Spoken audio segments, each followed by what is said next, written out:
Doktor, lazer korreksiyasi haqida eng ko'p tarqalgan miflarga qanday javob berasiz? Haqiqatan ham lazer korreksiyasi haqida miflar va noto'g'ri fikrlar juda ko'p.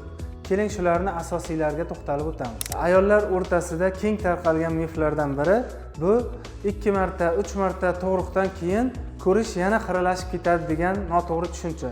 Bu albatta noto'g'ri. Chunki lazerli korreksiyani homiladorlikka, tug'ruqlarga hech qanday aloqasi yo'q. Operatsiya og'riqli bo'ladi.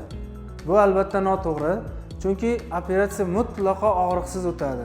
Faqatgina mahalliy anestetiklar yordamida olib boriladi. Agar siz lezik, femtollezik yoki transferka amaliyotlarini o'tkazayotgan bo'lsangiz, 20-30 soniya ichida, Smile Pro amaliyotini bajarayotgan bo'lsangiz, unda 9 soniya ichida minuslaringizdan yoki pluslaringizdan xalos bo'lasiz. Ko'rish operatsiyadan keyin hozirgidan ham yomonlashib ketishi mumkin degan fikrlar mavjud. Bu albatta noto'g'ri. Yana bir bor aytaman, bu albatta noto'g'ri. Sababi ko'rish lazerli korreksiyadan keyin hech qachon yomonlashishi mumkin emas. Operatsiyaning ertasi kuniga tiniq, ravshan ko'rish yuzaga keladi. Xulosa shuki, lazer korreksiyasi eng xavfsiz usul va plus va minusdan aziyat chekayotgan insonlarga bu eng samarali yechimdir.